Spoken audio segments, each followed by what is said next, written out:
નમસ્તે મારા વહાલા વિદ્યાર્થી મિત્રો, આજે વાત કરીશું ધોરણ 7 વિષય સામાજિક વિજ્ઞાનના 6/9/2024 રોજ લેવામાં આવેલી જે પ્રશ્નપત્રનું સંપૂર્ણ મિત્રો પ્રશ્ન બેંક સમજૂતી સાથે આપણે સોલ્યુશન મેળવીશું. એ પહેલા ચેનલની અંદર પ્રથમ વખત આવ્યા છો તો વિદ્યાર્થી મિત્રો ચેનલને ખાસ સબસ્ક્રાઇબ કરી લેવી. પ્રશ્ન નંબર 1 એવો હતો કે નીચેના પ્રશ્નો માટે આપેલા વિકલ્પમાંથી સાચો વિકલ્પ શોધી અને તેનો જવાબ લખો. પેલું છે ભૂકવચ સ્તર માટે કયો વિકલ્પ સાચો છે? તો અહીં A, B અને C ત્રણે ભૂકવચ માટે સાચા છે, એટલે આપણે સાચો જવાબ લખીશું ડી કે ઉપરના તમામ સાચા છે. પૃથ્વી સપાટીનું ઉપરલું સ્તર મુખ્યત્વે કયા ખનિજ તત્વોનું બનેલું છે? તો મિત્રો સિલિકા અને એલ્યુમિનિયમ, એટલે કે સાચો જવાબ જે છે અહીં આપણે આવે છે બી. પ્રશ્ન નંબર 3, નીચેનામાંથી કયું વિધાન મેન્ટલ સ્તરની સાચી ઓળખ આપે છે? તો મેન્ટલ સ્તર 2900 કિલોમીટરની ઊંડાઈ સુધી ફેલાયેલું છે અને મેન્ટલ સ્તરની ત્રિજ્યા 5300 કિલોમીટર જેટલી છે. આ બંને સાચા છે, એટલે જવાબ આપણે લખવાનો છે ડી. એ અને બી બંને સાચા છે. પ્રશ્ન નંબર 4, આંતરિક ભૂગર્ભ શાનું બનેલું છે? તો આંતરિક ભૂગર્ભ નિકલ અને ફેરસનું બનેલું છે. ત્યારબાદ આગળ વાત કરીશું પ્રશ્ન નંબર 5, અગ્નિકૃત ખડક માટે કયો વિકલ્પ સાચો છે? તો ગરમ મેઘમાં થઈ અને નક્કર થાય તેને અગ્નિકૃત ખડક કહેવાય છે, એટલે કે બી સાચો છે.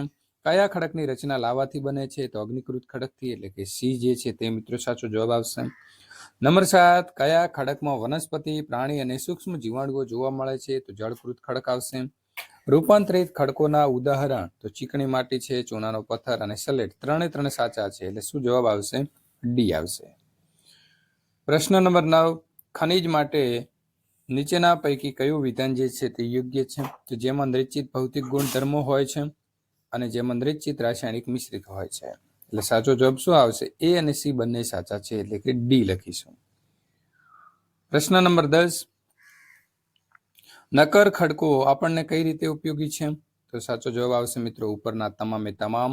સડક બનાવવા માટે, મકાન બનાવવા માટે, ઇમારતો બનાવવા માટે, એટલે કે ડી લખીશું. બરાબર, ઉપરના તમામ.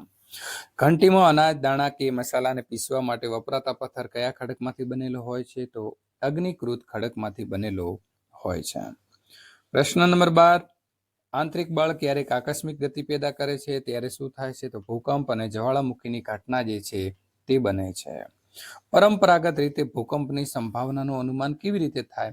તો સરીસૃપો જે છે તે પૃથ્વી ઉપર આવી જાય છે, તળાવમાં માછલીઓની તીવ્ર હેરફેર થાય છે અને પ્રાણીઓનું વર્તન જે છે તેનો અભ્યાસથી ખબર પડી જશે. સાચો જવાબ આવશે ડી. ઉપરના ત્રણે વિધાન સાચા છે. પ્રશ્ન નંબર 14, કયા ઘટકોના કારણે ઘસારણની પ્રક્રિયા જે છે તે મિત્રો થાય છે? આવશે જળ, પવન અને હિમ, જેનાથી ઘસારણની પ્રક્રિયા થાય છે.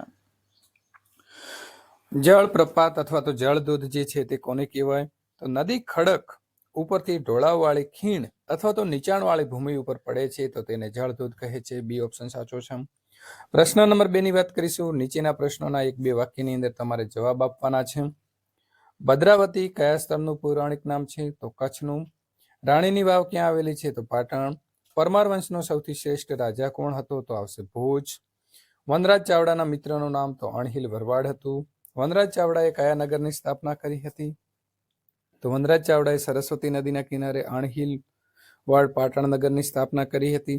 8મી સદીની મધ્ય ભાગની અંદર બંગાળમાં કયા વંશનું શાસન હતું? તો પાલ વંશ.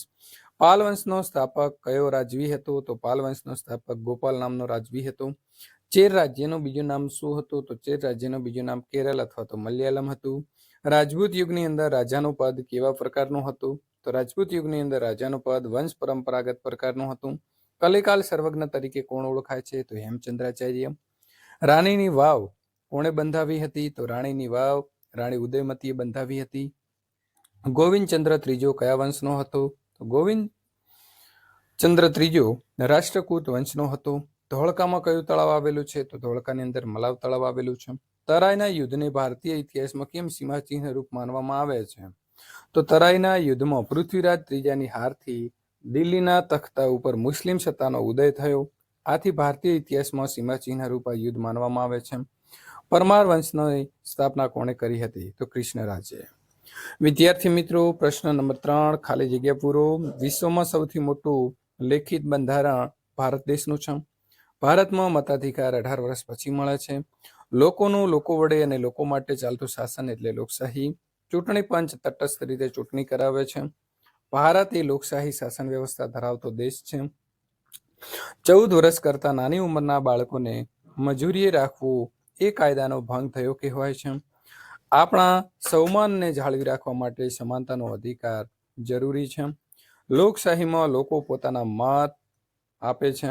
દેશનું સંચાલન કરવા માટે માર્ગદર્શિકાને બંધારણ કહેવાય છે.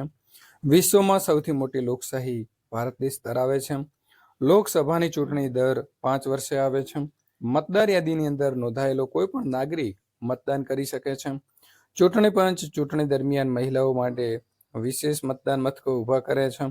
લોકશાહીની અંદર દિવ્યાંગ વ્યક્તિઓનું શોષણ ન થાય તે માટે તેમને તાલીમ આપીને પગભર કરવા માટે સરકાર દ્વારા અનેક યોજનાઓ અમલમાં મૂકેલી છે. પ્રશ્ન નંબર 15, 14 વર્ષથી નાની ઉંમરના બાળકોને મજૂરી કરાવી એ શિક્ષણ મેળવવાના અધિકારનો ભંગ થયો કહેવાય. ત્યાર પછી મિત્રો તમારે જોડકા જોડવાના છે. હરિહર અને બુકારાયના ગુરુ તો આવશે સી, સ્વામી વિદ્યારણ્ય. દિલ્હી સલ્તનતનો પ્રથમ અફઘાન શાસક તો આવશે ઈ, બહલલ લોદી. લોદી વંશનો અંતિમ શાસક તો આવશે ઇબ્રાહિમ લોદી. દિલ્હી સલ્તનતની પ્રથમ મહિલા શાસક તો આવશે રજિયા સુલતાન. લશ્કરમાં દાગ અને ચહેરા પદ્ધતિ શરૂ કરનાર તો આવશે અલાઉદ્દીન ખિલજી. ત્યાર પછી આગળની વાત કરીશું. બહમની રાજ્યની સ્થાપના કરનાર તો આવશે જફર ખાન. ચેહલગાનની સ્થાપના કરનાર તો આવશે ઈ, ઇલ્તુમિશ. તુલુ વંશનો શ્રેષ્ઠ શાસક તો કૃષ્ણદેવરાય એટલે કે એ. સૈયદ વંશનો સ્થાપક તો આવશે બી, ખિજર ખાન. અને આફ્રિકન મુસાફિર તો આવશે ઇબન બતુતા એટલે કે ડી. વિજયનગરનો પરાજય તો આવશે બી, તાલીકોટના યુદ્ધમાં. 2.5 દિન કા ઝોપડા તો આવશે ડી, અજમેર. ઇબ્રાહિમ લોદી અને બાબરના યુદ્ધનું સ્થળ તો આવશે ઈ, પાણીપત. અને કુતુબ મિનાર તો આવશે એ, દિલ્હીની અંદર આવેલો છે. પ્રશ્ન નંબર મિત્રો 5, રાજપૂતોના ગુણો. તો રાજપૂતોના ગુણો આ પ્રમાણે છે. રાજપૂતો સુરવીર, ટેકીલા, નીડર અને એકવચની હતા અને તેઓ પ્રાણના ભોગે પણ આપેલું વચન પાળતા. તેઓ રણભૂમિની અંદર કદાપી પાછી પાની કરતા નહીં અને યુદ્ધમાં દુશ્મનો સામે જીતવાની આશા ન હોય ત્યારે પણ તેઓ કેસરિયા કરતા અર્થાત મૃત્યુને ભેટતા. તેઓ ગૌ બ્રાહ્મણ પ્રતિપાલક હતા અને તેઓ શરણાગતને કોઈ પણ ભોગે રક્ષણ કરતા. તેઓ યુદ્ધની અંદર ક્યારેય અધર્મ એટલે કે છળ કપટ કે પ્રપંચ રમતા નહીં. રાજપૂત યુગનું વેપાર વાણિજ્યની વાત કરીએ તો વિદ્યાર્થી મિત્રો, રાજપૂતના રાજ્યના વેપાર વાણિજ્ય વ્યવસ્થા ઉપર દેખરેખ રાખવા માટે અલગ વિભાગ હતો. એ વિભાગ પ્રદેશ સાથેના વેપાર ઉપરની જે જકાત છે તે જકાત વસૂલાતની, વસ્તુની કિંમત નક્કી કરવાની અને લોકો માટે આવશ્યક ચીજ વસ્તુઓ મંગાવવાની વ્યવસ્થા કરતો હતો. એ સમયે જમીનની ઉપજનો 6ઠો ભાગ કર રૂપે વસૂલવામાં આવતો હતો અને રાજપૂતોની જમીન પરનો કર ભાગ નામથી ઓળખાતો.